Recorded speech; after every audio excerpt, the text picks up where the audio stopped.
18 ते 20% पर्यटक हे महाराष्ट्रात येतात. महाराष्ट्रात येतात, पण ते महाराष्ट्रात पर्यटन करतात का? तर नाही. त्यांचे वीकेंड्स हे राजस्थानमध्ये असतात, श्रीलंकेमध्ये असतात किंवा अंदमानमध्ये असतात. आजही आम्ही फक्त ताजमहाल दाखवतोय, इंडिया गेट दाखवतोय किंवा फार फार तर राजस्थानमधले महाल दाखवतोय. आपला शिवाजी महाराजांचं जे एक दैवत किंवा जे एक काही जे आहे आपल्याकडे, तो अभिमान अजून आपण क्रिएट नाही करू शकलोय. भारतात यावर्षी मी गुजरातमध्ये जाणार, पुढच्या वर्षी मी राजस्थानमध्ये जाणार, त्याच्या पुढच्या वर्षी मी महाराष्ट्रात जाणार. हे आपल्या एनआरआयज आणि फॉरेनर्सच्या इथे असलं पाहिजे. मला कोणती टूर योग्य आहे किंवा मी कोणती टूर निवडावी हे मी कसं ठरवायचं? जर तुम्ही कस्टमाइज्ड म्हणजे मीच माझी राणी, आय एम द वन, अशी जी मंडळी असतात त्यांना जर तुम्ही ग्रुप टूरला पाठवलं ना, तर तो रॉंग नंबर आहे. आपण ते रील बनवण्याच्या मागे, आपण ते फोटोज काढण्याच्या मागे, आणि कधी कधी आपण ते फोटोज वर्षानुवर्ष बघत पण नाही. कुणीतरी काढतोय म्हणून आपण काढतो आणि मग ती जागा बघायची खरी तर राहूनच जाते. पूर्वी चायना कम्युनिस्ट जगासाठी दारं बंद होती, पण त्यांनी चायनाचे भाग असे काही टुरिस्ट फ्रेंडली केले की आता जग कोणीच त्यांच्याशी स्पर्धा करू शकत नाही. आपल्याला पण कुठेतरी ते रुथलेसली करणं खूप जरुरीचं आहे. आज एकटी महिला आल्यानंतर रात्रीच्या वेळी कॅबमध्ये बसताना तिच्या मनात भीती नाही आली पाहिजे. तेवढं पोझिशनिंग आपण निर्माण केलंय का, आणि ती खरोखरच वस्तुस्थिती आहे का?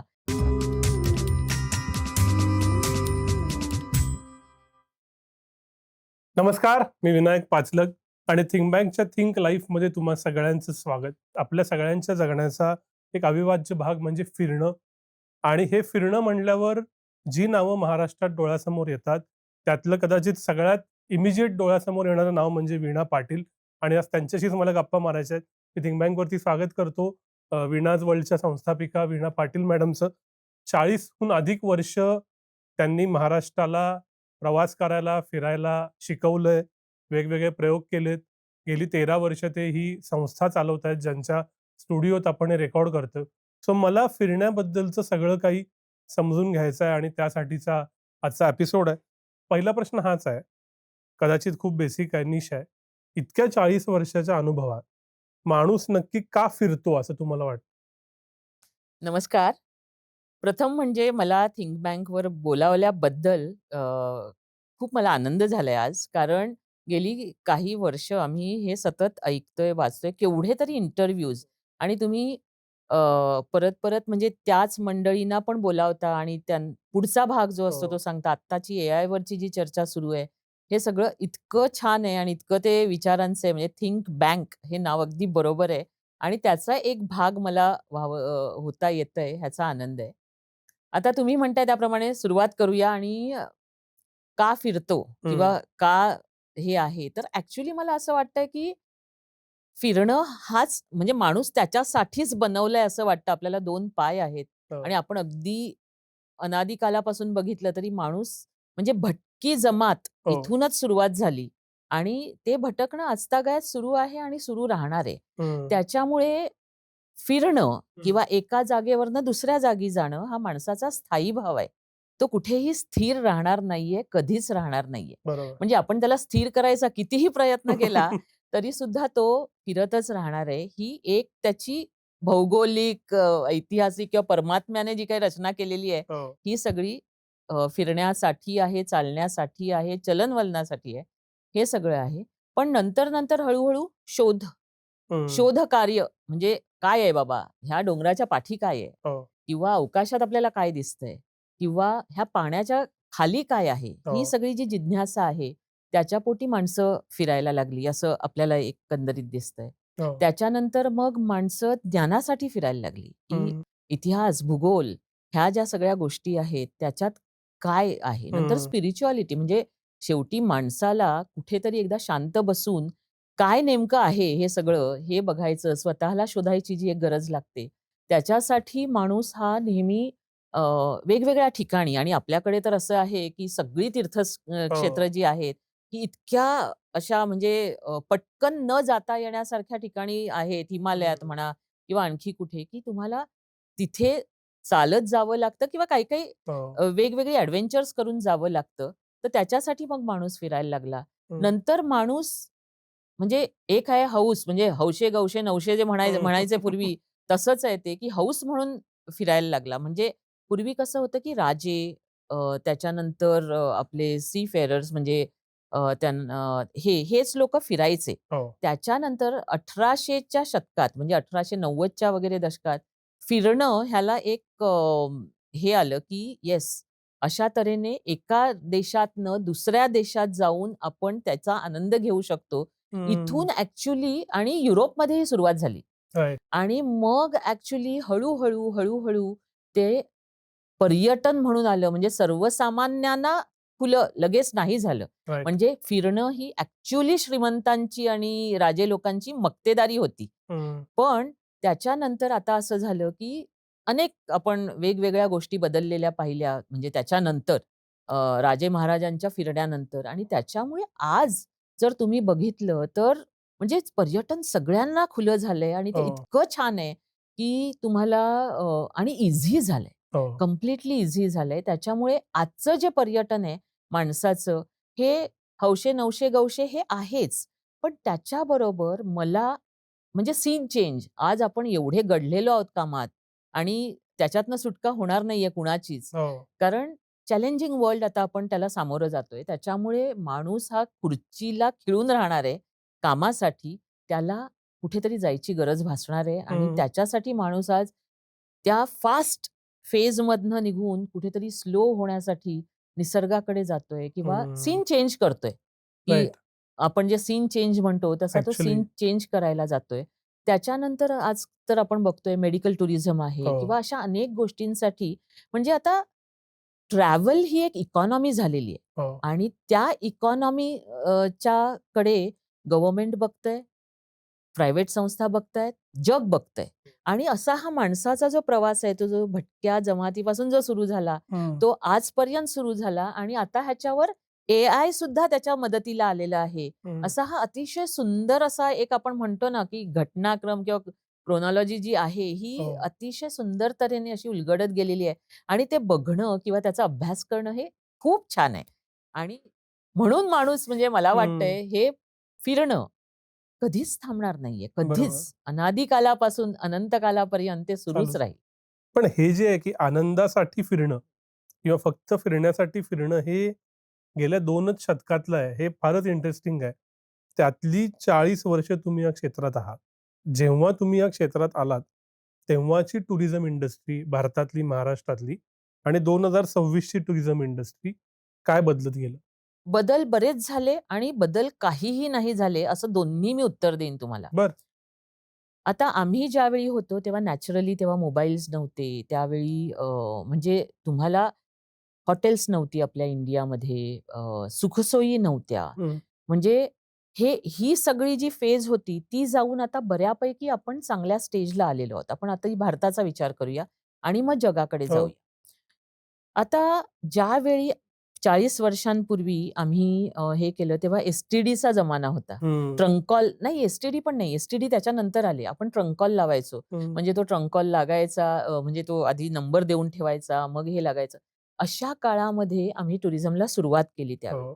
आणि म्हणजे तुम्हाला त्या काळात एवढं ऑर्गनाइज्ड व्हायला लागायचं, कारण तुमचा संपर्क नसायचा.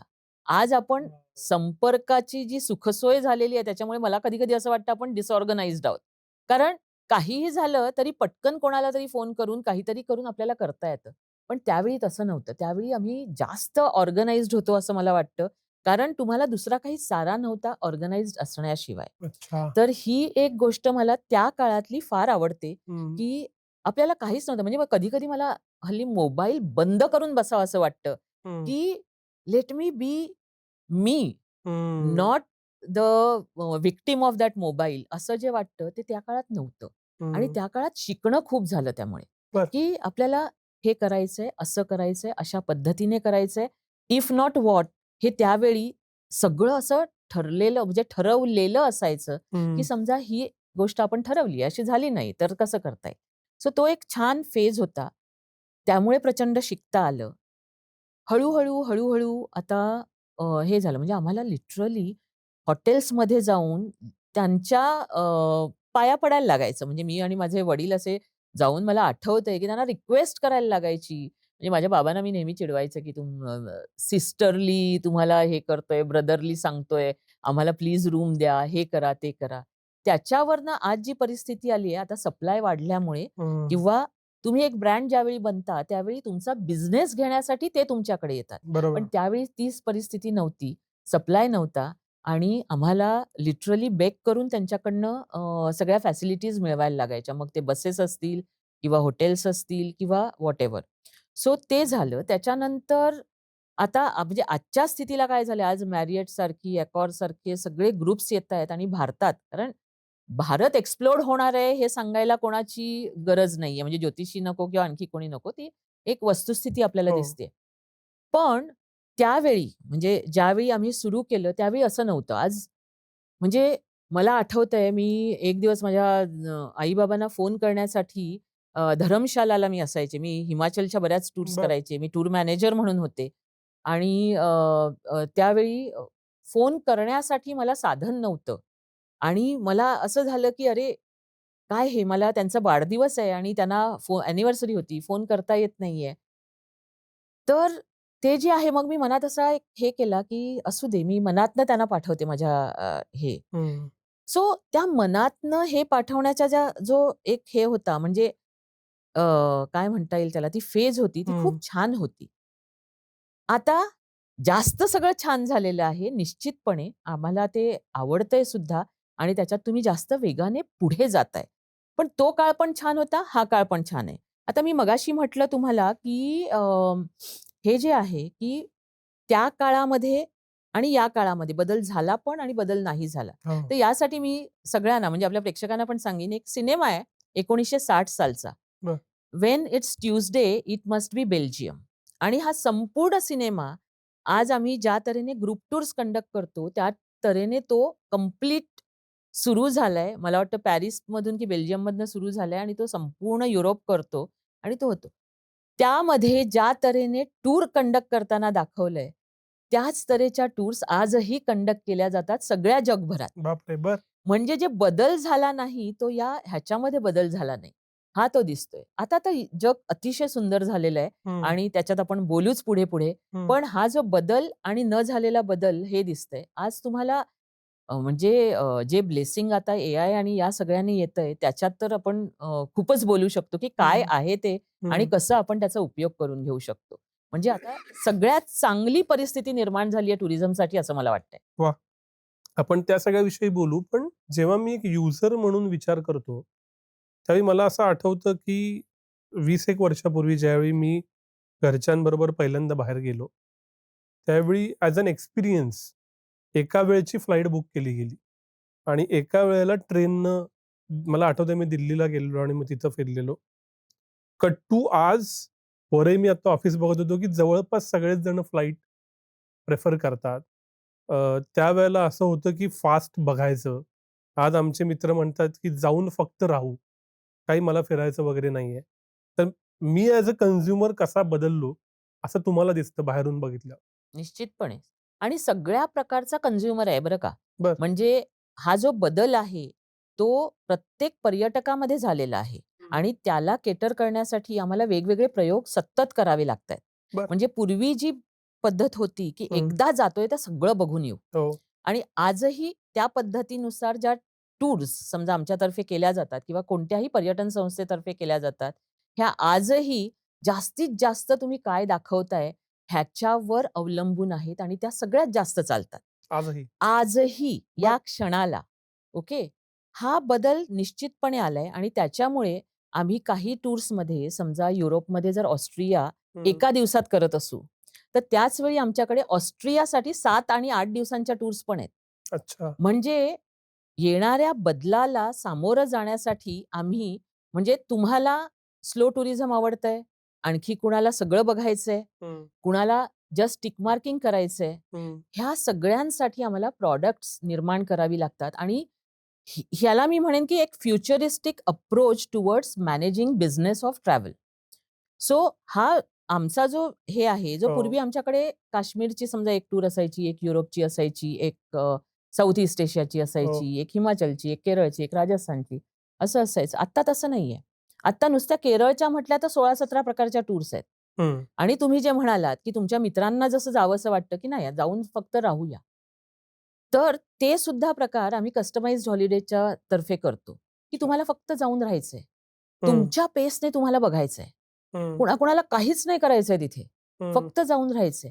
तर त्या सगळ्यांसाठी अंडर वन रूफ हे सगळं रेडी करणं आणि त्याला सामोरं जाणं, हे कोणत्याही पर्यटन संस्थेची जबाबदारी आहे आणि त्यांनी ते करायला पाहिजे. सी भारत आता ना इव्हॉल्व्ह होतोय. तो असं नाहीये, की ही पिढी नाही आम्हाला सगळं एकाच वेळी बघायचं आणि ती आता गेली, असं नाहीये. अच्छा. भारतात कसं होतंय ना, तुमचं इकॉनॉमिक स्तर म्हणा हं. किंवा हे सगळं बदलतंय. हो. म्हणजे काल ज्यांना बस ट्रॅव्हल किंवा ज्यांनी गावाच्या बाहेर सुद्धा आपलं पाऊल टाकलं नव्हतं, ती मंडळी आज एका राज्यातनं दुसऱ्या राज्यात जातायत. हं. म्हणजे त्यांची फेज आता जी तुम्ही म्हणताय, ती पूर्वीची फेज आत्ता त्यांची आहे. राइट. आणि त्यांना जग बघायला एक आयुष्य अपुरं आहे. त्याच्यामुळे त्यांना जर जग बघायचं असेल, 7 खंड पार करायचे असतील, तर पहिल्यांदा जेव्हा माणूस ट्रॅव्हल करतो, तेव्हा तो मला सगळं बघायचंय याच ह्याने करतो. ओह! तो सीझन होतो हळू-हळू. सीझन होतो म्हणजे काय होतं, की मी समजा युरोप बघितला आणि आम्ही सुद्धा तसंच सांगतो, की आम्ही 8 दिवसात 8 देश दाखवतो आणि 8 दिवसात 1 देशही दाखवतो. हं. किंवा एका देशात आता 15-15 दिवसांच्या टूर्स आलेत आणि लोकं त्यांना हे करतायत. म्हणजे आता लेह लडाखला 15 दिवसांची टूर आहे. बरं. 7 दिवसांची पण आहे, 15 दिवसांची पण आहे. ग्रीससारख्या ठिकाणी 15 दिवसांची टूर आहे. हं. टर्कीला 15 दिवसांची की 17 दिवसांची जवळ-जवळ टूर आहे. सो एकेका देशाच्या एवढ्या दिवसांच्या टूर्स पण आहेत आणि बरं. दोज टूर्स आर फॉर हे जे डिफरंट माइंडसेट्स आहेत, हं, त्यांना केटर करण्यासाठी आहेत. हं, त्याच्यामुळे मी म्हणेन भारतासारख्या देशात ही फेज संपलेली नाहीये, की मला हं, एकाच वेळी सगळं बघायचंय. ती इव्हॉल्व होत राहणार आहे अजून जवळ-जवळ 20-25 वर्ष. हं. कारण प्रत्येक जण त्याच्या एका आर्थिक स्तरातनं वर येतोय. त्याला जे काही करायचंय ते कुणीतरी 15 वर्षांपूर्वी केलेलं आहे. ज्याने 15 वर्षांपूर्वी केलेलं राइट. आहे, सतत ट्रॅव्हल करून, त्याला आता वेगळं काहीतरी करायचंय. मग हं. त्याचा जो बदललेला हे आहे, तो एक इमर्ज होणारा आणि हा जो आता हे झालेला आहे, सॉलिड झालाय. आता सेटल तो झालाय. फ्रिक्वेंट ट्रॅव्हल झालाय. तो आता सेटल झालाय. त्याला आता वेगळं काहीतरी हवंय. ते करत राहणं ही आमची तारेवरची कसरत आहे आणि ते आम्ही सतत निर्माण करत राहतो आणि ते सतत निर्माण करत राहतो म्हणून उत्साही राहतो, की काहीतरी सतत निर्माण केलं पाहिजे. हं, त्याच्यामुळे ॲक्चुअली या जगाने, या भारताने, आपल्या महाराष्ट्राने असं खूप काही आम्हाला दिलंय, की ज्याच्यामुळे आम्ही ॲक्चुअली या क्षेत्रामध्ये जे काही छोटी उडी घेतलेली आहे, ती आम्ही त्याच्यामुळे करू शकलोय, की हं. सतत एखाद्या क्षेत्रामध्ये जर तुम्हाला तरुण ठेवण्याची, रिज्युविनेशन सतत देण्याची जर काही ताकद असेल, तर ती ह्या टुरिझममध्ये आहे असं मला वाटतंय. आणि राइट. त्याच्यामुळे एव्हरीथिंग इज नीडेड आमचं ब्रीदवाक्यच आहे, for every family end everyone in the family. हं, हे एवढ्याचसाठी आहे, की तुम्ही सतत तुम्हाला वेगवेगळं जे करत होतात त्या 1960च्या ह्याच्याप्रमाणे ते जे मोस्ट डिमांडमध्ये आहे. हं. पण 1960 आणि आज मी आमच्या टूर मॅनेजर्सना म्हटलं, "हा सिनेमा बघा तुम्ही आणि बघा की बदल घडत नाहीये माणसाच्या एकंदरीत स्वभावामध्ये." कारण बरोबर. त्याच तऱ्हेने आपण टूर करतोय. तुमच्याकडे मोबाईल आले, तुमचं सगळं ॲट ईज झालं, ही सुविधा झाली. पण शेवटी जो माणूस आहे, त्याला जे बघायचंय, त्याला जे करायचंय, ते तसंच राहिलंय. आता जे तो करत होता, म्हणजे पूर्वीचं जसं होतं किंवा आत्ताही जो इमर्ज होणारा आहे, तो काय करतोय? बघतोय, त्याला बघायचंय. जो ऑलरेडी सेटल्ड आहे, फ्रिक्वेंट ट्रॅव्हलर आहे, त्याला काहीतरी करायचंय.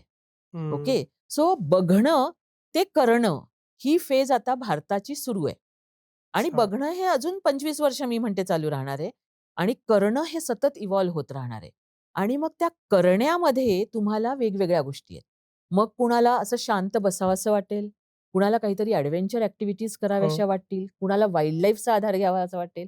असं काय वाटेल ते या जगाने आपल्याला ऑफर केलेलं आहे. आणि हं. ते आपण त्याचा आस्वाद घेऊ शकतो आणि पुन्हा एकदा रिज्युव्हिनेट होऊ शकतो आणि पुन्हा एकदा ते आपल्या डेस्कवर येऊन आपल्या कामाकडे लक्ष देऊ शकतो. असं मला एक खूप पॉझिटिव्ह, हं. खूप असं एन्करेजिंग असं फील हे लकीली मिळालं. पण ते आवडायला लागलं आणि त्याच्यामुळे त्याच्यात खूप काही करायची अजून सुद्धा भरपूर इच्छा आहे. तुम्ही जे म्हणालात आत्ता त्याच्यातनं माझ्या लक्षात आलं, की जेव्हा मी तुमच्या जाहिराती बघतो, तेव्हा खाली असे खूप ऑप्शन असतात. आणि ते ऑप्शन वाढल्याचं मला आता तुम्ही सांगताना रिकलेक्ट होतंय. म्हणून जो मला आता प्रिव्हिलेज आहे तुम्हाला प्रश्न विचारायचा, ती संधी साधून मी असं विचारतो, की मला कोणती टूर योग्य आहे किंवा मी कोणती टूर निवडावी, हे मी कसं ठरवायचं? खूप महत्वाचा प्रश्न आहे आणि ह्याला आम्ही रॉंग नंबर लावू नका असं आमच्या ट्रेनिंगमध्ये सांगतो. बरं. म्हणजे कसं आहे, की पहिल्यांदा तुम्ही कोण आहात, हं, हे मला जाणता यायला पाहिजे, हं, की तुमची पर्सनॅलिटी कशी आहे? तुमचं कामाचं क्षेत्र कसं आहे? हं, म्हणजे तुम्ही फिरण्याचंच काम असेल, तर तुम्हाला कदाचित तिथे जाऊन आराम करावासा वाटेल. हं, पण तुम्ही जर सतत खुर्चीत बसून काम करत असाल, तर तुम्हाला थोडंसं ॲडव्हेंचर लागेल. थोडंसं बघणं, थोडंसं करणं, हं, एक्सपिरियन्सेस हे लागेल. त्याच्यामुळे पहिल्यांदा तुम्हाला समजून घेणं हा माझा महत्त्वाचा भाग आहे. हं, आम्ही जनरलाइज्ड सगळ्यांना समजून घेऊन वेगवेगळ्या टूर्स आणतो, हे एक वेगळा भाग आहे. पण आता हं, जर तुम्ही स्पेसिफिकली मला विचारलंत, तर मला आधी तुमचा अभ्यास करावा लागेल. हं, जसं आपण डॉक्टरांकडे जातो, तसंच आहे हे. डॉक्टरांकडे आपण एखाद्या व्याधीसाठी जातो किंवा आणखी कशासाठी जातो. इथे तुम्ही आनंदासाठी येता हो. आणि ज्यावेळी तुम्ही आनंदासाठी येता, त्यावेळी तुम्हाला समजून घेणं, तुमची टेम्परामेंट, तुमचं बजेट, तुम्हाला हवा असलेल तुम्हाला असलेला वेळ, तुमच्याकडे असलेला वेळ, हं, या सगळ्या गोष्टी समजून घेतल्यानंतर मी तुम्हाला सांगू शकते. कारण तुम्हाला बीचेस आवडतात, की तुम्हाला माउंटन्स आवडतात? हं, तुम्हाला एखादं शांत ठिकाण आवडतं, की तुम्हाला एखादं सिटी म्हणजे तो आवाज, तो गोंगाट हे आवडतं. हे जर मला कळलं, तर मी तुम्हाला तसं सजेस्ट करू शकेन. आणि हं, हा आमच्या ट्रेनिंगचा भाग असतो, हं. की प्रत्येकाला तुम्ही एकाच ह्याच्यात तोलू नका. बरं. मग तुम्हाला जर टूर्स प्री-डिफाईन करायच्या असतील, तर त्या पण तशा करा, की प्रत्येक माणूस वेगळा आहे आणि त्याप्रमाणे तुम्ही ते करा. आता समजा मी बघते, की तुम्ही तुमच्या पॉडकास्टमध्ये, तुमच्या कन्सल्टेशनमध्ये, तुम्ही तुमच्या बिझनेसमध्ये हे खूप बिझी आहात. तर तुम्हाला एखादा मी 7 दिवसांचा हॉलिडे दिला, तर 2 दिवस मी त्याच्यात नुसतेच असे फ्री देईन. Free and easy. हं, 2 दिवस तुम्हाला तिथलं जे काही आहे तुमच्या आवडीचं, की तुम्हाला समजा फोर्ट्स आवडत असतील किंवा तुम्हाला समुद्रकिनाऱ्यावर जाऊन तिथे डायव्हिंग करायला आवडेल किंवा कोरल्स बघायला आवडतील, तर तसं काहीतरी देईन. हं, आणि तुम्हाला जर सिटीमध्ये एखादं मिशलिन स्टारमध्ये जाऊन जेवण घ्यायचंय, तर मी तुम्हाला तसं काहीतरी करीन. म्हणजे तुमची आवड ही ॲक्चुअली सेंट्रल पॉइंट होतो तो आणि त्याच्यावर सगळं मला बांधायचंय. सो त्याच्यामुळे ते तसं करता येतं. जी ग्रुप टूर्स असतात, त्याच्यात थोडंसं जनरलायझेशन होतं. बरं. आणि ग्रुप टूरचा माइंडसेट आणि कस्टमाइज्ड हॉलिडेजचा माइंडसेट हा कंप्लीटली वेगळा आहे. आणि तो प्रत्येक पर्यटन संस्थेने जाणणं किंवा तुमच्यासमोर आमचा जो कन्सल्टंट बसलेला असतो हं, त्याने जाणणं हे फार महत्वाचं आहे. म्हणजे आमच्याकडे तुम्हाला सांगते, की ज्यावेळी कस्टमाइज्ड हॉलिडेजसाठी इन्क्वायरी येते, त्यावेळी बऱ्याचदा आमची टीम त्यांच्या Facebookवर जाऊन त्यांचा अभ्यास करते. हं. Facebook आहे, त्यांचं Instaवर आहे, की काय तऱ्हेचं काय तऱ्हेची आवड ह्यांची आहे बरोबर. आणि काय तऱ्हेचा हॉलिडे आपण त्यांना डिझाइन करून देऊ शकतो. हं, सो हे जाणणं खूप महत्वाचं आहे. कारण वर्ल्ड हॅज नो लिमिट, की तुम्हाला काय ऑफर करायला म्हणजे तुमचं आयुष्य कमी अजून पिढ्यानपिढ्या आल्या तरी जग बघणं हं. हे पुरं होणारं नाहीये. आणि मग एवढे ऑप्शन्स असताना तुम्ही कन्सल्टेशन म्हणून तुम्ही त्यांना कन्सल्टंट म्हणून तुम्ही त्यांना कसं कन्सल्टेशन देताय, हो. हे फार, फार, फार महत्वाचं आहे. हं, आणि ते आता तुम्ही जर मला सांगितलं तर मी तुम्हाला सांगू शकेन, की तुम्ही कुठे जा. पण जनरली हे हं. अशा तऱ्हेने आमच्याकडनं काम झालं पाहिजे. आणि आम्ही नेहमी सांगतो हे 2 माइंडसेट फार महत्वाचे आहेत. जर तुम्ही कस्टमाइज्ड म्हणजे मीच माझी राणी किंवा आय एम हं, द वन अशी जी मंडळी असतात, की ज्यांना हे आहे, त्यांना जर तुम्ही ग्रुप टूरला पाठवलं ना, तर तो रॉंग नंबर आहे. आणि तो हं. रॉंग नंबर लागला, तर ती व्यक्ती तुमच्यासाठी कायमची तुटते. कारण बरोबर. त्यांना ते आवडणारच नाही. शेवटी तुमचा बिझनेस हा परत येणाऱ्या गेस्टनी जास्त वाढतो. हो. आणि तो परत यायचा असेल, तर आपल्याला हे आधी बघितलं पाहिजे, की आपण त्यांना प्रॉपर प्रॉडक्ट देतो का? आणि हं, तेच म्हणजे आमच्याकडे दोन्ही प्रकारचे मंडळी असतात हां, की कस्टमाइज्ड आम्हाला आमच्या ह्याच्याप्रमाणे द्या हं. आणि एक असतं आम्हाला नको कस्टमाइज्ड म्हणजे बरं. जर ग्रुप टूरला जाणारा हा वेगळाच हे आहे. आणि आमच्याकडे जर समजा आम्ही एक 1,25,000 लोकं हो. टूरवर घेऊन जातो असं जर धरलं किंवा ते आहे वस्तुस्थिती, तर त्यामध्ये ॲक्चुअली ग्रुप टूरने जाणारे पर्यटक हे 85% आहेत. काय सांगता? हां, 85% आहेत आणि 15% हे कस्टमाइजने जाणार आहे. इथं मी एकच सेकंद तुम्हाला थांबवतो. मी ग्रुप टूरनं जायचं का मी कस्टमाइज टूर निवडायची? हे मी कसं ठरवायचं? हे असं असं ठरवायचं, की तुम्हाला लोकांशी बोलायला आवडतं का? हं. म्हणजे ग्रुप टूर म्हटलं, की तो एक ग्रुप असतो. त्या ग्रुपमध्ये भारतातली सगळी मंडळी असतात. म्हणजे आम्ही तर म्हणतो ग्रुप टूर हे आपलं एक वेगळंच एक साधन आहे, की जिथे आपल्याला म्हणजे एक पंजाबमधला पण माणूस भेटतो, एक तुम्हाला तामिळनाडूतला पण माणूस भेटतो, एक आपल्या कोल्हापूरचा पण माणूस असतो, एक मुंबईचा असतो, एक कुठून तरी USA मधनं आलेलं असतं, कोणीतरी हं. ऑस्ट्रेलियामधनं. त्याच्यामुळे ग्रुप टूरमध्ये आपण जेव्हा येतो, तेव्हा हा सगळा संवाद घडत असतो एकमेकांशी. पण तुम्हाला संवादाची आवड आहे का? हं. म्हणजे मी एकाच वेळी इंट्रोव्हर्ट पण आहे आणि एक्स्ट्रोव्हर्ट पण आहे. मला जर तुम्ही सांगितलं, तर काही ठिकाणी मला अगदी ग्रुप बरोबर जायला आवडतं. कधी-कधी मला खूप असं प्रेशर झालेलं असलं, की मग मला वाटतं नाही, एकाच ठिकाणी कुठेतरी जाऊन 2 दिवस राहायचं, काहीही करायचं नाही, मोबाईल बघायचा नाही, काही नाही. त्याच्यामुळे ग्रुप टूरमध्ये जर जायचं असेल किंवा मी काय ठरवू असं असेल, तर पहिल्यांदा माणसं आवडतात का? वाह! हा हं. पहिला प्रश्न आपण केला पाहिजे. बरोबर. म्हणजे आमच्याकडे फॅमिलीज खूप येतात एप्रिल, मे, जूनमध्ये. बरं. त्यातल्या काही-काही लोकांशी जेव्हा मी बोलते, फॅमिलीजशी वगैरे बोलते, हं. त्यावेळी ते असं म्हणतात, की आमच्या मुलांचा आग्रह असतो, आम्हाला ग्रुप टूरमधनं जायचंय. फक्त त्या टूरमध्ये किती मुलं बुक झाली आहेत बघा.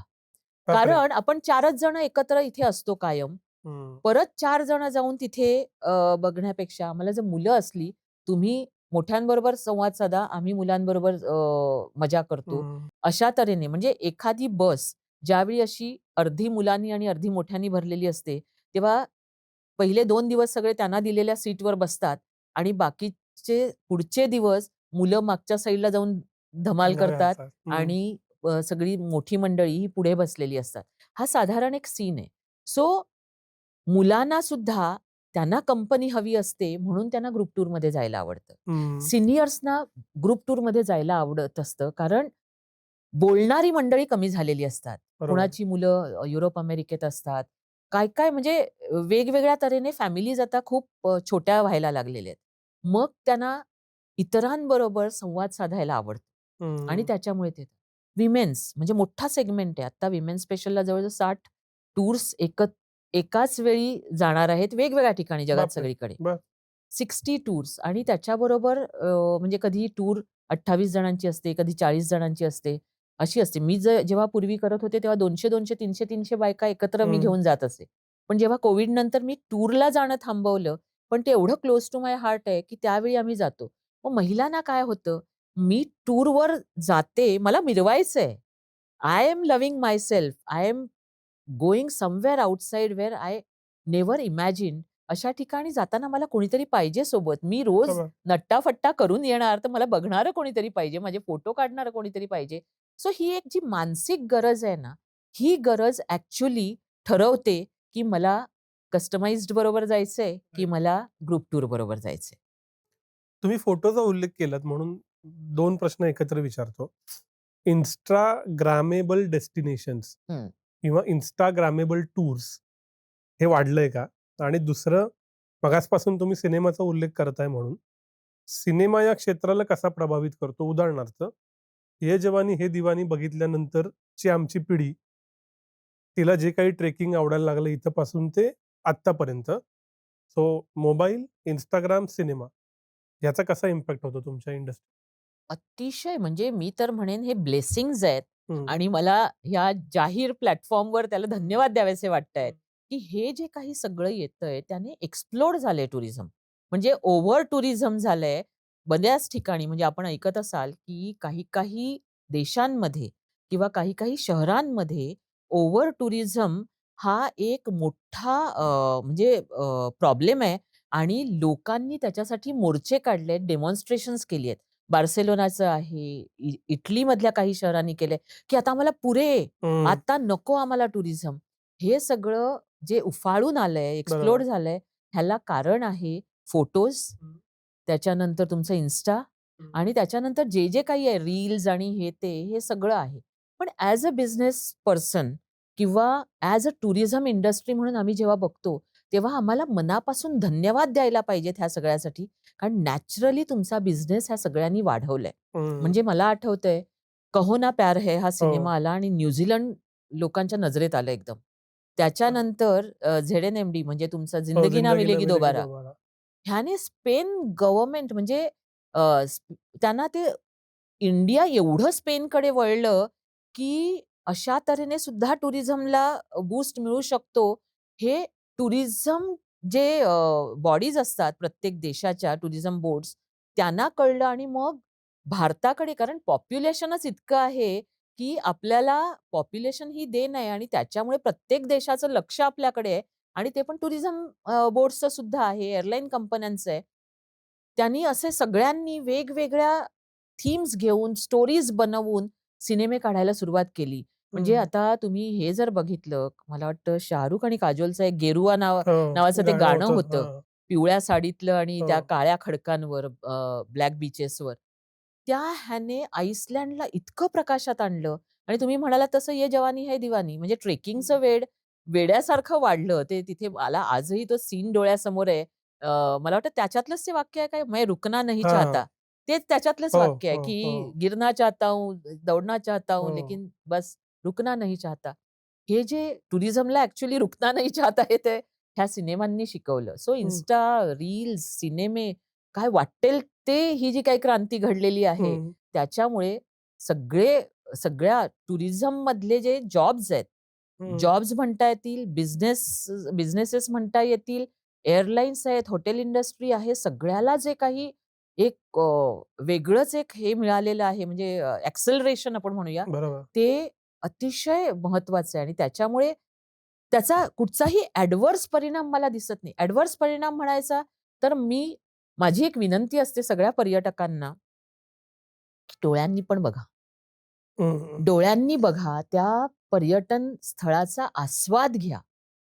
थोडंसं म्हणजे मी परवाच कुठच्यातरी ह्याच्यात लिहिलं, आम्ही न्यूझीलंडमध्ये गेलो होतो आणि न्यूझीलंडमध्ये त्या लेक टेकापूला आम्ही बसलो होतो आणि लगेच आपल्याला सवय आहे ना, की मोबाईल काढा, tick, tick, tick, tick, tick, tick सगळं करत बसा. सुधीरने माझा हात थांबवला मोबाईलचा आणि मला एक दाखवलं. न्यूझीलंडमधलं एक कपल तिथे शांतपणे बसून निसर्गाचा आस्वाद घेत होतं. मला माझी लाज वाटली, की काय हे म्हणजे एका त्या शांत स्थळी समोर तुम्हाला मस्त असा एक पर्वत दिसतोय जो बर्फाने भरलेला आहे. शांत निळा तो लेक तो आहे. मस्त बसायला जागा आहे आणि इतकं ते सुंदर दृश्य आहे. मी फोटोच्या मागे का लागले? हं. आणि मग मला जाणवलं. मग मी अगदी ठरवून कॅमेरा अगदी कमीत कमी काढायला सुरुवात केली. बरं. फोन. तर माझी ही पर्यटकांना सगळ्यांना विनंती आहे, की हाच एक ड्रॉबॅक मला दिसतोय, की आपण ते रील बनवण्याच्या मागे, आपण ते फोटोज काढण्याच्या मागे आणि कधी-कधी आपण ते फोटोज वर्षानुवर्ष बघत पण नाही. डंपमध्येच राहतात. कुणीतरी काढतोय म्हणून आपण काढतो आणि मग ती जागा बघायची खरी तर राहूनच जाते. हं. आणि ग्रुप टूर एवढ्या मोठ्या संख्येने चालले आहेत. म्हणजे युरोपमध्ये तर जास्त ग्रुप टूरच चालतात हो. किंवा दुसरं काय झालंय ना, की आज अनप्रेडिक्टेबल वर्ल्ड झालंय. त्याच्यामुळे कुठेतरी सेफ्टीची गरज लागायला लागली हं. पण म्हणजे तोच विषय संपवूया आपण, की ह्या सगळ्या ह्याच्यामध्ये ग्रुप टूरला जर तुम्ही जात असाल, तर तुम्हाला आम्ही तसा लिमिटेड वेळ देतोय प्रत्येक हो. ठिकाणी आणि तो वेळ जर फोटो काढण्यामध्येच गेला किंवा ते रील बनवण्यामध्येच हं. गेला, तर मग तुम्ही ते एन्जॉय कधी करणार? बरोबर ते आहे. बघणार कधी? मग ते कधी म्युझियम असेल, कधी नुसतं एखाद्या शांतस्थळी बसणं असेल, हं. निसर्गाकडे पाहणं असेल. कारण आपण इतक्या काँक्रीट जंगलामध्ये राहतोय आणि ह्याच्यात तर आपल्याला तो निसर्ग एन्जॉय करता आला पाहिजे.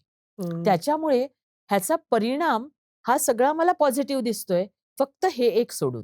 पण तुम्ही ज्या ओव्हर टुरिझमचा उल्लेख केला, परवा मीही वाराणसीला गेलो त्यावेळी असं वाटलं, की एवढी गर्दी. नंतर काही मित्रांशी बोललो, लक्षात आलं, की रोज अशी गर्दी आहे. तर पर्यटन स्थळी गर्दी ही ट्रेकपासून अगदी सिंहगडापासून तुम्ही म्हणालात तसं युरोपपासून सगळीकडे आहे. मग कित्येकदा आपला जो अनुभव असतो त्या जागेचा किंवा टूरचा, हा या गर्दीमुळं कमी दर्जाचा मिळू शकतो, त्रास होऊ शकतो. अशा वेळेला ॲज अ पर्यटक मी हे टाळू शकतो का? कमी करू शकतो का? काय करू शकतो? ह्याच्यात अशा 2-3 गोष्टी आहेत असं मी म्हणेन. आता आपल्या भारतामध्ये म्हणजे सुजलाम सुफलाम भारत जर बघितला आपण, तर आपल्याकडे जगात जे आहे, मग इजिप्त तुम्हाला वाळवंट दाखवेल किंवा थोडी हिस्ट्री दाखवेल. एखादा देश तुम्हाला बर्फाचे डोंगर दाखवेल, एखादा देश तुम्हाला लेक्स दाखवेल. आपल्याकडे हे सगळं जगात जे आहे ते सगळं अबंडंट आहे. हं. पण तरीसुद्धा म्हणजे आता जर तुम्ही म्हटलं, तर हजारो स्थळं आहेत आपल्याकडे. पण आपल्याकडे त्या स्थळांवरचं जे टुरिझम डेव्हलप व्हायला पाहिजे, ते टुरिझम तेवढ्या बॅलन्सने म्हणजे आपण समन्वय असा जो एक शब्द मराठीत हं. वापरतो, तशा समन्वयाने ते डिस्ट्रिब्यूट झालेलं नाहीये. हं. त्यामुळे तुम्हाला सुट्ट्या ज्या आहेत, ह्या सुट्ट्या एप्रिल, मे, जून, दिवाळी, क्रिसमस या सुट्ट्यांमध्ये कारण दुसरा उपायच नाहीये. जायचं तर त्याच वेळी जायचंय. हो. तर त्यावेळी जे पर्यटन घडतं, ते भारतातल्या त्या 1,000 ना सोडून 100 स्थळांवर किंवा 200 स्थळांवरच घडतंय. हं. म्हणजे जे डिस्ट्रिब्युशन अदरवाईज जे बॅलन्स व्हायला पाहिजे, की ओके, आज मी इथे जातोय, तिथे जातोय. म्हणजे जी गर्दी आहे, ती सगळीकडे वेगवेगळी विखुरली गेली पाहिजे. ती विखुरली जात नाहीये आणि त्याच्यामुळे आपल्याला जो ओव्हर टुरिझमचा त्रास होतोय, तो आपल्याला होतोय. हं. त्याच्यामुळे ह्यामध्ये लक्ष घालणं फार गरजेचं आहे, की कसं आपल्याला हे डिस्ट्रिब्युशन जे आत्ता फक्त 20% वर आहे, की 20% त्या पर्यटन स्थळांवरच आपला अख्खा भारत पर्यटन करतोय हं. आणि तो सुद्धा या 3 मोठ्या सुट्ट्यांमध्ये.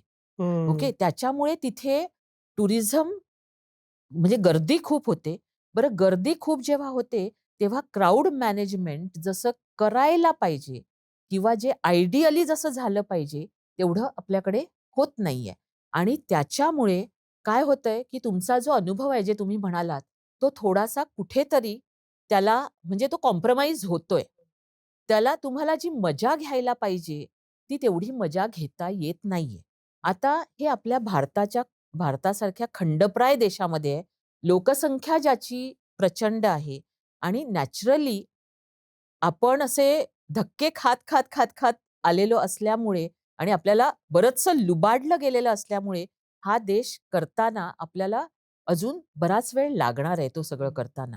पण या बेसिक गोष्टींना आपण लक्ष दिलं पाहिजे.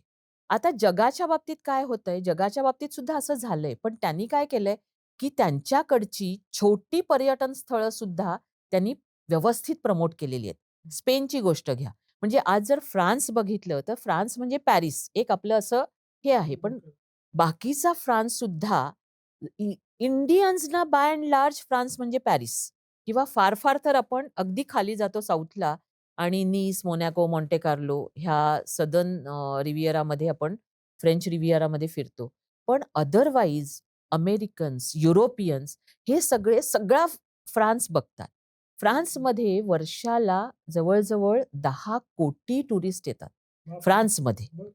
म्हणजे आता जे फ्रान्समध्ये जर 10 कोटी येत असतील, तर जवळ-जवळ 70-80 लाख लोकं महिन्याला येतायत. आणि 70-80 लाख लोकं जेव्हा सगळ्या जगभरातून येतात, तेव्हा जगभरातून येणाऱ्या लोकांचा इंटरेस्ट हा वेगवेगळा असतो.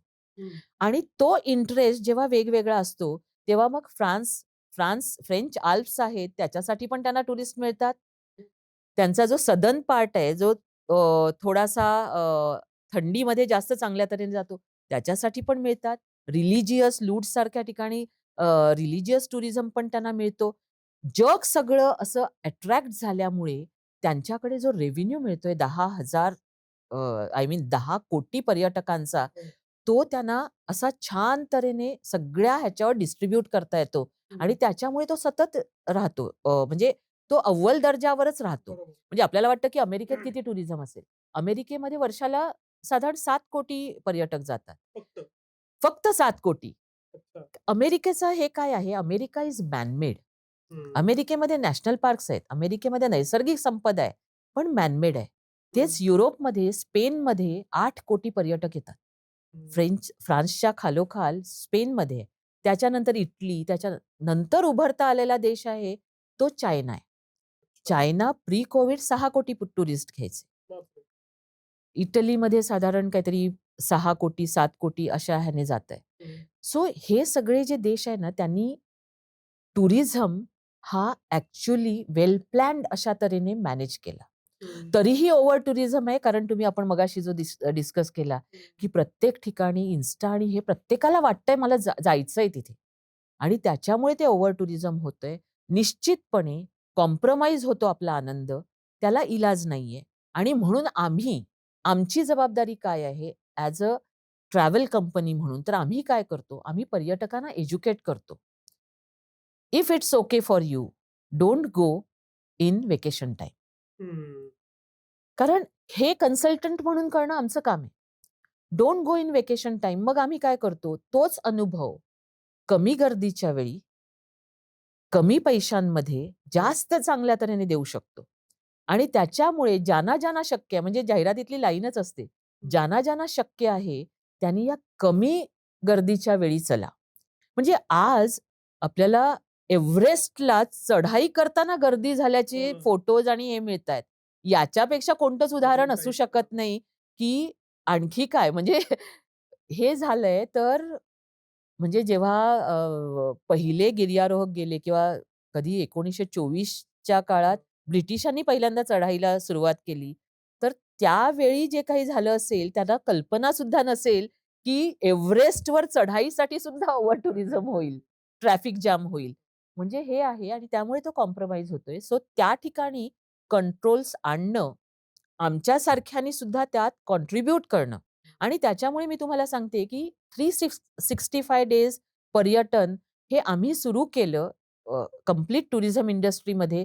त्याला कारण हे होतं, एक बिझनेस कंटिन्युटी हा भाग होता, की तुम्हाला या खंडप्राय देशामध्ये पूर्वी फक्त काश्मीरला टूर्स जायच्या. आम्ही म्हटलं, "व्हाय? हा जर देश एवढा सुंदर आहे." केरळ आम्ही सुरू केलं, हिमाचल सुरू केलं. ह्या सगळ्या गोष्टी सुरू केल्यानंतर आता प्रत्येक राज्यामध्ये टूर्स आहेत. तसंच प्रत्येक देशामध्ये आहेत. आणि त्याच्यामुळे मला असं वाटतं, की आपण एक संस्था म्हणून, बिझनेस म्हणून कमर्शियली हे करत असतो. पण आपल्याला हे सगळे जे वारे आहेत, ओव्हर टुरिझमचे वारे आहेत किंवा येणारं टेक्नॉलॉजिकल सगळं रिव्हॉल्यूशन आहे. ह्याला सगळ्याकडे खूप ओपन आईजनी बघायला पाहिजे. त्याविषयी म्हणजे पुढे काय येणार आहे त्याचा हे घेऊन आपली पावलं कशी टाकायची हा विचार केला पाहिजे. आणि तुम्हाला सांगते, की वीणा वर्ल्ड झाल्यानंतर आम्ही सुट्ट्यांपेक्षा जास्त पर्यटन हे सुट्टी जेव्हा नसते त्या काळामध्ये करतो. आणि आज आम्ही मग काय केलंय, की शेवटी तुम्हाला बिझनेस चालवायचा आहे आणि त्याच्यामुळे भारताची सुट्टी ही समजा अ, महाराष्ट्रापासून किंवा अर्ध्या देशाची सुट्टी ही एप्रिल, मे, जून असते. जिथे गरम हवा आहे, तिथे एप्रिल, मे, जून असते आणि नॉर्थमधली सुट्टी किंवा आता ज्या इंटरनॅशनल स्कूल झालेत, त्यांची सुट्टी जुलै, ऑगस्ट, सप्टेंबर असते. म्हणजे ॲज अ बिझनेस कंटिन्युटी आम्हाला 6 महिने मिळाले, जे पूर्वी 3च महिने मिळत होते. अच्छा. ज्यावेळी आम्ही अमेरिकेसारखी मार्केट्स आमच्या ह्याच्यात किटीमध्ये ॲड केली, त्यावेळी आम्हाला त्यांच्या सुट्ट्या ह्या आमच्यात ॲड झाल्या आणि आमचा बिझनेस वाढला. म्हणजे एका साइडला आहे तुमचा बिझनेस वाढवणं, दुसऱ्या साइडला आहे हे जे ओव्हर टुरिझम सारखे प्रॉब्लेम जे टुरिझममध्ये येणार आहेत, त्याला तुम्ही काय करताय आणि कसं कॉन्ट्रिब्यूट करताय त्याचा विचार करणं. हा समन्वय आम्ही आमच्या लेव्हलला साधायचा प्रयत्न करतोय, की जेणेकरून आपण म्हणतो ना, प्रत्येक गोष्टीमध्ये आपल्याला एक योगदान द्यायचं असतं. ते आमचं योगदान, ती फुल ना फुलाची पाकळी आम्ही अशा तऱ्हेने करतोय. कारण मी ऐकलं, की आपल्याकडे सुद्धा म्हणजे आम्ही ट्रेकिंग हा एक भाग आपण विचारात घ्यायचा का? आम्ही आमच्या सगळ्या टूर मॅनेजर्सशी बोललो. जवळ-जवळ 400 टूर मॅनेजर्स आहेत आमचे, जे जगात सगळ्यांना पर्यटन घडवत असतात पर्यटकांना. त्यांना विचारलं, की आपण महाराष्ट्रात कारण आत्ता ज्यावेळी आम्ही यू-एस-एमध्ये आमचं ऑफिस सुरू केलं किंवा तिथलं मार्केट आम्ही इथे घेतलं, त्यावेळी त्यांच्याकडनं आता इंडिया दाखवणं आणि महाराष्ट्र दाखवणं ही मेजर हे आली. आमची ऑफिसे जेव्हा पॅन इंडिया सुरू झाली, तेव्हा त्यांना महाराष्ट्र बघायचंय. त्याच्यामुळे ज्या महाराष्ट्रात वीणा वर्ल्डची गरज नव्हती, त्या महाराष्ट्राच्या टूर्सची गरज आता बाहेरच्या राज्यांना आणि बाहेरच्या देशांना लागायला लागली. कारण आपल्या एन-आर-आयजना आपला महाराष्ट्र, आपला भारत दाखवणं हे सुद्धा आमचं एक कर्तव्य आहे. आणि मग तो किती चांगल्या तऱ्हेने दाखवता येईल म्हणून आम्ही मग त्या दिवशी ट्रेकिंग आपण सुरू करूया का? आणि हे करूया का? मग आम्ही बघितलं, की ट्रेकिंग हे वीकेंड्सनाच जास्त होतंय. हो. मग आता ट्रेकिंग जर वीकेंड्सनाच जास्त होत असेल आणि तिथे जर ती प्रचंड गर्दी होत असेल, तर can we as Veena World can we start वीकडेजला ट्रेकिंग? मग तिथले प्रॉब्लेम्स काय आहेत? मग हे जे डिस्ट्रिब्युशन आहे, जे एक ओव्हर टुरिझम किंवा ओव्हर ट्रेकिंग हे जे होतंय, त्याचे जे प्रॉब्लेम्स आहेत आणि तुम्हाला आनंद घेता येत नाहीये ते आहे. आणि जे लोकांना तो आनंद मिळाला पाहिजे, त्या ट्रेकरला मिळाला पाहिजे, ते असा एक विचार आम्ही त्यांच्यापुढे मांडला. कारण म्हटलं आपली ही सगळी तरुण मंडळी आहेत, 400 मंडळी. स्वतः ते ट्रेकर्स आहेत. मग व्हाय नॉट स्टार्ट धिस डिव्हिजन ट्रेकिंगची आणि ती सुद्धा आपल्या महाराष्ट्रापासून. म्हणजे गड किल्ले हा इतिहासच वाचायचा नाहीये. तर आपल्याला ते दाखवायचं पण आहे आणि फक्त आपल्या इथल्या लोकांना नाही, तर आता अमेरिकेत जेव्हा सुरू झालं, तेव्हा आम्ही म्हटलं त्यांची तर ही गरज खूपच असणार आहे. तो इतिहास त्यांना आपट जाणवून देण्याची. So why not? आणि आम्ही हे जेव्हा सगळं मांडलं, तेव्हा मला एका बाईंचं, ताईंचं छान पत्र आलं, की हे तुम्ही करायला हवं. म्हटलं जी महाराष्ट्राला आमची गरज महाराष्ट्रासाठी नव्हती. कारण मी कार काढून जाऊ शकतो. Why I need विणावळ? विणावळसाठी मी अंटार्क्टिकाला जाईन, मी युरोपमध्ये जाईन किंवा मी शिमला मनालीला जाईन. पण मला महाराष्ट्र फिरण्यासाठी, माझा महाराष्ट्र फिरण्यासाठी विणावळची गरज नाहीये. असा एक हे होता, तो आता बदलत चाललाय. मग आम्ही आम्हाला बदलतोय त्याच्यासाठी आणि मग आम्ही आमचं परत योगदान त्यात द्यायचा प्रयत्न करतोय. मला बिझनेस बद्दलचे खूप इंटरेस्टिंग प्रश्न पडलेत, पण ते 5 मिनिटं बाजूला ठेवतो. तुम्ही म्हणालात भारतात समजा 1000 ठिकाणं असतील, तर 100-200 ठिकाणीच लोकं जातात. समजा ही मुलाखत बघणारा कोणीतरी धोरणकर्ता आहे किंवा कोणीतरी असा उत्साही माणूस आहे, की ज्याला आपलं ठिकाण, आपलं शहर, आपलं गाव टुरिझम फ्रेंडली करायचं आहे. हं, हं. तर त्यानं काय-काय केलं पाहिजे, की ह्या-ह्या गोष्टी असतील, तर त्या शहरात टुरिझम, त्या शहरात, गावात, ठिकाणात टुरिझम वाढायची शक्यता वाढते. तुमचा अनुभव काय सांगतो? कसं आहे, जर मी एकट्याने माझ्या गावात जर प्रयत्न करायचं हे केलं आणि बऱ्याच जणांनी हे प्रयत्न केलेले आहेत. काही जण सक्सेसफुल झालेत, काही जण नाही झालेत.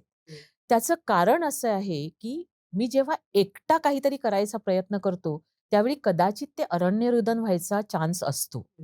त्याच्यासाठी मला असं वाटतंय, म्हणजे हा प्रश्न थोडासा मी थोडा व्यापक बनवते, की हे जे करणं आहे, ह्याच्यात सगळ्यांनी भाग घेणं खूप जरुरीचं आहे. मग सगळ्यांनी भाग घेणं म्हणजे काय? एक देशाच्या लेव्हलवर काय झालं पाहिजे, एक राज्याच्या लेव्हलवर काय झालं पाहिजे आणि जे असं इंडिव्हिज्युअलच्या लेव्हलवर काय झालं पाहिजे, ह्याचा एक पूर्ण विचार करणं खूप गरजेचं आहे. आपण जर बघितलं ना, तर आपण बरंच काही करतोय. म्हणजे जे गुजरातने करून दाखवलं, टुरिझमच्या बाबतीत आमच्या गुजरातच्या टूर्स नव्हत्या पूर्वी. होत्या त्या फक्त देवस्थानांच्या होत्या. बरोबर. गुजरातला कधी आम्ही टुरिझम म्हणून बघितलंच नाही, की एखादं काहीतरी तिथे आहे, मॅनमेड असेल किंवा आणखी काय असेल तिथे जायचंय. कोणाच्या दृष्टीपथात पण नव्हतं. आज आमच्या भरपूर टूर्स गुजरातला जातायत. राजस्थानने बाजी मारलेलीच आहे. म्हणजे राजस्थानने इतकं चांगल्या तऱ्हेने टुरिझम स्वतःमध्ये म्हणजे ते कोळून प्यायले आहेत, की ते जगाशी स्पर्धा करतायत. म्हणजे राजस्थानची स्पर्धा आज मोरोक्को किंवा टर्कीशी आपण करू शकतो. अशा तऱ्हेने. महाराष्ट्राची स्पर्धा पण होऊ शकते. म्हणजे आपल्या लेह लडाखची स्पर्धा आपण डायरेक्ट आइसलँडशी करू शकतो. टेरेन्स बऱ्याचदा सेम दिसतात आपल्याला. म्हणजे मी मी अगदी आत्ता सेम सेम बट डिफरंट असं एक आर्टिकल लिहिलं होतं, की आपल्याला मी एकदा डेनाली म्हणून अलास्का म्हणजे कॅनडाच्याही वर त्या ठिकाणी गेले होते आणि मी डेनालीला गेले नॅशनल पार्कला आणि मला जाणवलं, अरे मी इथे आले कधीतरी. मी म्हटलं काय झालं मला असं? हीच घरं, हेच सगळं मी पाहिलंय. मला स्वप्न पडलं होतं, की काय झालं?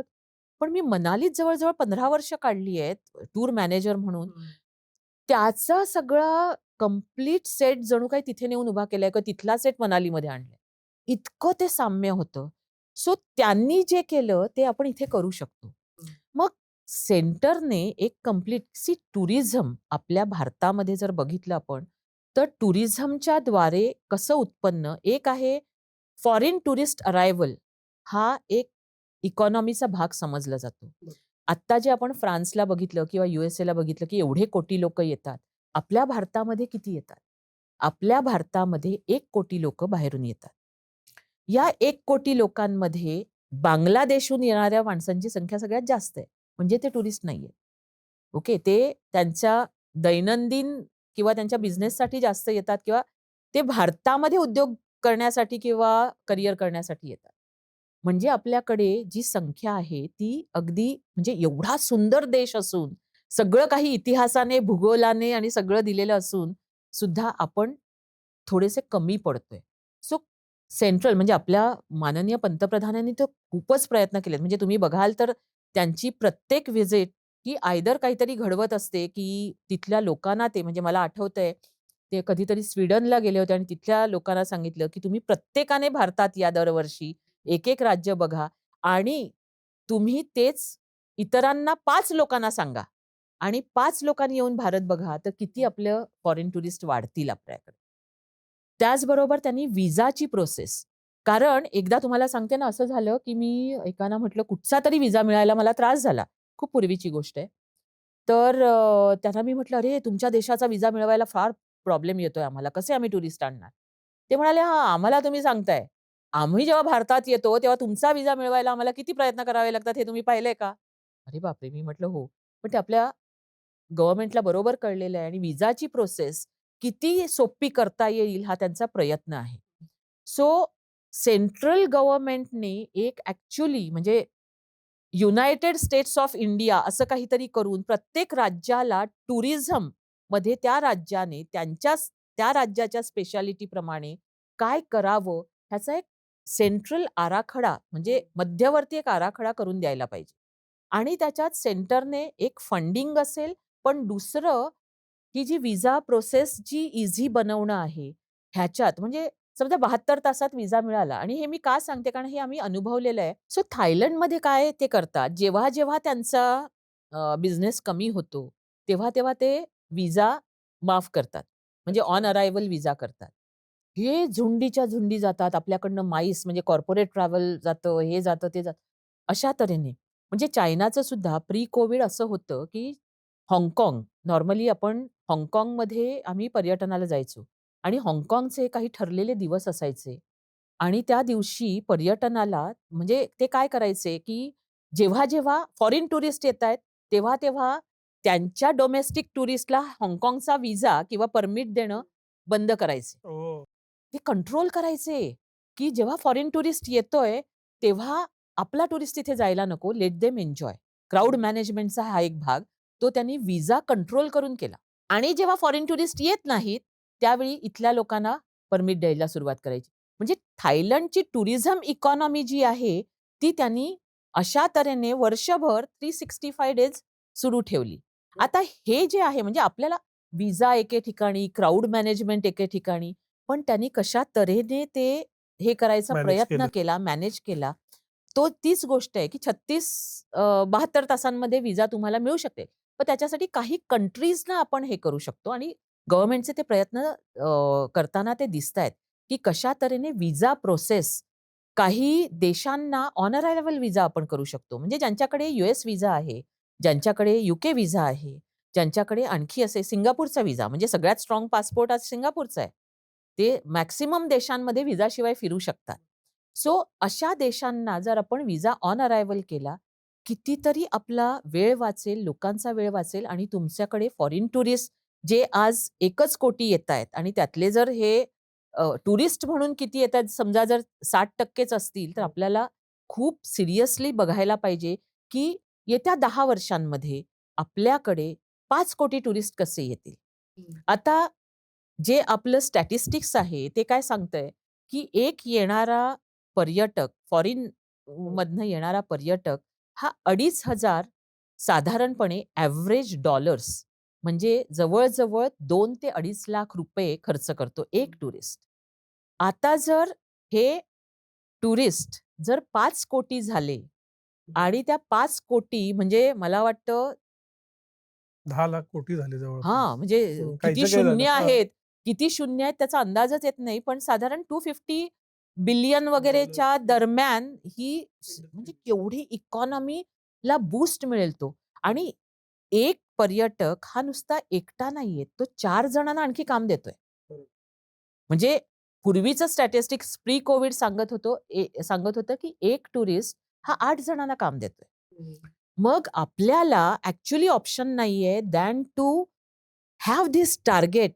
सेंटर हे एक टार्गेट करेल, त्याचा एक प्लॅन बनवेल. जसं आपण सगळेच बिझनेस हाऊसेस हा प्लॅन बनवतात. तसा की मला महाराष्ट्राकडनं किती मिळेल? किती टुरिस्ट येतील? आत्ता तुम्हाला महाराष्ट्राची स्थिती सांगते, की महाराष्ट्रामध्ये सगळ्यात जास्त पर्यटक येतात. हे जे आपण जे बघतोय, त्याच्या 18% ते 20% पर्यटक हे महाराष्ट्रात येतात. महाराष्ट्रात येतात, पण ते महाराष्ट्रात पर्यटन करतात का? तर नाही. ते महाराष्ट्रात येतात, महाराष्ट्रात काम करतात आणि त्यांचे विकेंड्स हे राजस्थानमध्ये असतात, श्रीलंकेमध्ये असतात किंवा अंदमानमध्ये असतात किंवा तामिळनाडूमध्ये असतात. जास्तीत जास्त तामिळनाडूला जातात. केरळमध्ये असतात.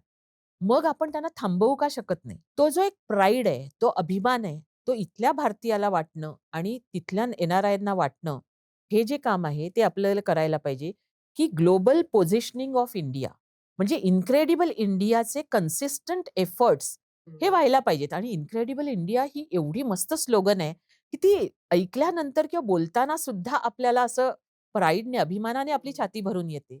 सो ते झालं पाहिजे. म्हणजे एक व्हिसा झालं, एक ग्लोबल पोझिशनिंग झालं, एक मार्केटिंग झालं. मार्केटिंगच्या बाबतीत अजूनही टुरिझमला प्राधान्य अजूनही दिलं जात नाही. म्हणजे आपला जर समजा 45 ते 50,000 कोटींचा अर्थसंकल्प असेल, तर त्याच्यात आपल्याला किती टुरिझमला दिले जातात ते अगदी नगण्य आहे. सो महाराष्ट्राच्या बाबतीत पण तसंच आहे. म्हणजे मला वाटतं महाराष्ट्राचा काय 5-6 लाख ह्याचा हे असेल. त्याच्यात सुद्धा फक्त 2,000 ते 2,500 कोटीच दिले जातात. तर मग कसं होणार? ते नाही होतंय. त्याच्यामुळे सेंटरने हे सगळं जर आपल्याला करायचं असेल आणि गव्हर्नमेंटने हे गुजरातमध्ये करून दाखवलंय. राजस्थानने ट्रेडिशनली केलंय. केरळने 90sमध्ये म्हणजे 1990च्या सुमारास केरळला ग्लोबल पोझिशनिंग दिलेलं आहे. म्हणजे असं नाहीये राजस्थानला वैभवाने मिळालंय. केरळने पोझिशनिंग ॲक्चुअली केलं. हे आपल्याकडे दिसतंय. त्याच्यामुळे हा एक एक सेंटरकडून आलेलं असलं पाहिजे मार्केटिंगचं बजेट आणि जे खरोखर असलं पाहिजे कारण स्पेनसारख्या देशाने, इटलीसारख्या देशांनी त्यांची बजेट्स खूप आहेत आणि त्याच्यामुळे त्यांचं ग्लोबल टुरिझम पोझिशनिंग जे आहे ते खूप स्ट्राँग आहे. प्रत्येकाला वाटलं पाहिजे जायला, की मला भारतात जायचंच आहे आणि मग भारत एवढा खंडप्राय आहे, की त्याच्यात प्रत्येक राज्यात मला जायची म्हणजे भारतात यावर्षी मी गुजरातमध्ये जाणार, पुढच्या वर्षी मी राजस्थानमध्ये जाणार, त्याच्या पुढच्या वर्षी मी महाराष्ट्रात जाणार हे आपल्या एन-आर-आयज आणि फॉरेनर्सच्या इथे असलं पाहिजे. म्हणजे आत्ता आम्ही कालच म्हणजे मागच्या आठवड्यामध्ये आम्ही मला वाटतं कृषी संस्थान दाखवलं. आपल्या ह्याला जे कोस्टल साइडला, रत्नागिरी साइडला. त्यांना इतकं आवडलं ते फॉरेनर्स होते. त्यांना ते बघायचं होतं. त्यांनी ते बघितलं, दाखवलं. पण 1-2नी नाही ना होणार. आपल्याला कंप्लीट कोस्टल साइड हे केली पाहिजे. सो एकदा सेंटरने केलं, की मग महाराष्ट्राला त्याचं म्हणजे युनायटेड स्टेट्स ऑफ इंडिया हे तुमचं टुरिझमचं टार्गेट, हे तुमचं बजेट, हा तुमचा कालावधी. कारण नाहीतर आजही आम्ही फक्त ताजमहाल दाखवतोय, इंडिया गेट दाखवतोय किंवा फार-फार तर राजस्थानमधले महाल दाखवतोय. पण आज स्टॅच्यू ऑफ युनिटी जो निर्माण झाला, तसा अजून आपला शिवाजी महाराजांचं जे एक दैवत किंवा जे एक काही जे आहे आपल्याकडे, तो अभिमान अजून आपण क्रिएट नाही करू शकलोय. काय कारणाने ते सारखं मागे जातंय माहीत नाही. पण तो स्टॅच्यू गुजरातसारखंच टुरिझम पोटेन्शियल महाराष्ट्रात निर्माण करू शकतोय आणि मग आपल्याला महाराष्ट्र सुद्धा टुरिझममध्ये अग्रेसर होऊ शकते. कारण टुरिस्ट तर येतायत. सगळ्यांना मुंबई हे स्वप्न आहे. मग ते बॉलिवूडमुळे असेल, क्रिकेटमुळे असेल, अनेक गोष्टींमुळे असेल. पण आपण त्याचा फायदा काय करून घेतोय? आज आपल्याकडे आपण मॉलमध्ये फिरतोय, तसं नाही झालं पाहिजे. सो ते झालं पाहिजे. म्हणून मग राज्याने आणि मग तुम्ही म्हणताय, की ते जे गाव आहे ना, तुम्ही जे म्हणालात मगाशी, त्या गावालाच तुम्ही मालक बनवा. आणि त्या गावात ती एम्प्लॉयमेंट जनरेट करा. एक अभिमान माझ्या गावाचा. दुसरं येणाऱ्या टुरिस्टसाठी अगदी शिस्तीत निर्माण केलेल्या सगळ्या गोष्टी आणि त्याचा मेंटेनन्स आणि त्याची सस्टेनेबिलिटी आणि कंटिन्युइटी हे जर राज्य सरकारने पाहिलं आणि सगळ्यात महत्त्वाचं म्हणजे safety. Women safety, tourism police ह्या सगळ्या गोष्टी जेव्हा अशा ग्लोबल पोझिशनिंगमध्ये दाखवल्या जातील, तेव्हा भारत हा सेफ आहे का? हा जो प्रश्न विचारला जातो, तो विचारणं कमी होईल. आणि मग येणारा टुरिस्ट म्हणजे आज एकटी महिला आल्यानंतर रात्रीच्या वेळी कॅबमध्ये बसताना तिच्या मनात भीती नाही आली पाहिजे. तेवढं पोझिशनिंग आपण निर्माण केलंय का? आणि ती खरोखरच वस्तुस्थिती आहे का? ह्याचं प्रत्येक गव्हर्नमेंटने म्हणजे अगदी रुथलेसली म्हणजे चायनामध्ये जे निर्माण झालं टुरिझमचं पूर्वी चायना कम्युनिस्ट त्यांना जगासाठी दारं बंद होती. पण त्यांनी चायनाचे भाग असे काही टुरिस्ट फ्रेंडली केले, की आता जग कोणीच त्यांच्याशी स्पर्धा करू शकत नाही. हे रुथलेसली केलं त्यांनी. आपल्याला पण कुठेतरी ते रुथलेसली करणं खूप जरुरीचं आहे आणि ती डिसिप्लिन आणणं खूप जरुरीचं आहे. हा स्पिरिच्युअलिझम, रिलिजियस टुरिझम हे सतत वाढणार आहे. आपण ते आता कुंभमेळ्यामध्ये पाहिलं. आज अयोध्येच्या वेळी आपण बघितलं. मेक माय ट्रिप सारख्या किंवा Airbnb सारख्या किंवा अशा ज्या काही सगळ्या इकोसिस्टम्स तयार झाल्या, ह्या सगळ्यांनी त्या सर्वसामान्य माणसाला पर्यटन करायला शिकवलं. Netflixचा रीड हेस्टिंग्ज म्हणतोय, की त्याला विचारलं, की "तुझं कॉम्पिटिशन कोण तुझी?" तो म्हणतो, "झोप. माणसं झोपली की माझा बिझनेस बंद होतो. मला माणसांना जागं ठेवायचंय." तर या सगळ्या कंपन्या ह्या तुम्ही त्या जागी कसे खेळवून ठेवता येईल हे करणार आहेत.